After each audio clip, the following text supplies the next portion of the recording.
Welcome to Tackle Today. This is Coach Matt. I'm here to break down the top 5 market moving stories for today. But before we dive in, make sure to register for this week's precision trading webinar. I'm going to be teaching that by clicking on the link in the description below and come learn how to trade the markets like an absolute pro. Story number 1 here today is about Elon Musk. And Elon is back at it, throwing down the AI gauntlet. His AI startup, XAI, which is through the Twitter application, now formerly known as Twitter, now X, they just launched Grok 3, and Elon's calling it the best model out there, better than ChatGPT, better than China's DeepSeek. Musk says that the version is faster, more accurate, and built to tell the truth better than its competitors. That is a not so subtle jab at OpenAI. While the AI space is getting crowded, one thing is clear.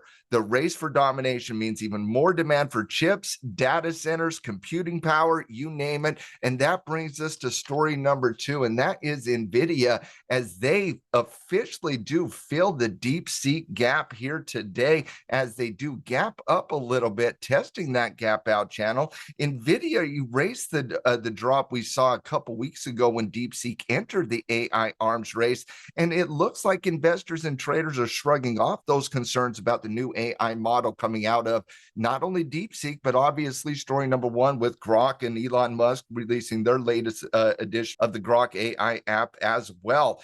Well, I think what all this means coming out of these competitors like ChatGPT, DeepSeek, and Grok is they still need NVIDIA's chips to function, and the market probably overreacted a couple weeks ago to the DeepSeek news, as NVIDIA does look to fill that gap here today.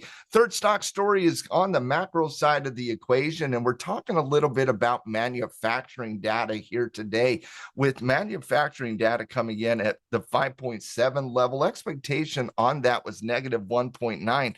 This is a recent string of beats on the manufacturing side of the equation, and what we have seen recently is manufacturing has gotten a little bit of a boost up, whereas services has taken a little bit of a back seat here. And we're going to get a little bit more information on that recent trend on Friday when we do get the PMI numbers. But as of today, when you are looking at that services data and you're looking at the heat map here today, you're seeing a little bit of cyclical outperformance here as industrials, utilities, real estate, healthcare all kind of start to shore up a little bit. Consumer cyclical, comm services down a little bit here today. So as the manufacturing data did come out today, saw a little bit of relative outperformance on the specific cyclical side of the equation.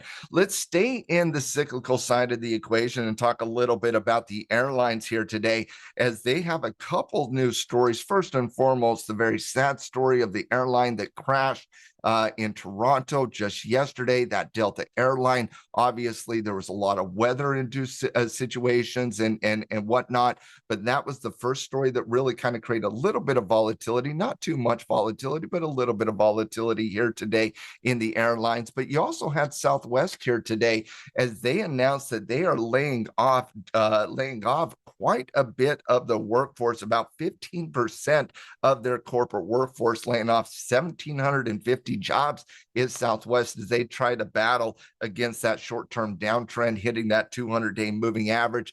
And then the last story here today is regarding the Bank of Australia and currency in general. When you are looking at the Bank of Australia, the Australian dollar is trying to reverse here. There is no doubt about that. That's a nice little head and shoulders formation, W formation coming from the low point. That is happening across the board with a lot of currencies against the dollar, as the dollar is attempting its head and shoulders reversal and violated that 107 level just late last week. Well, the Australian dollar kind of is the news here today in the currency market, as they do officially lower interest rates, and that's going to put a little bit of more emphasis on the central bank out of the United States later this week, as we do get the Fed meeting minutes from this previous announcement where the Fed basically sat on their hands. We'll see what they have to say about the overall inflationary environment, the central bank, monetary policy, what what is happening from a global perspective as well later on this week on Wednesday. And that's a wrap here for Tackle Today. Thanks for watching. Hit that like button, share this video, and I hope you guys have a wonderful, wonderful rest of your day.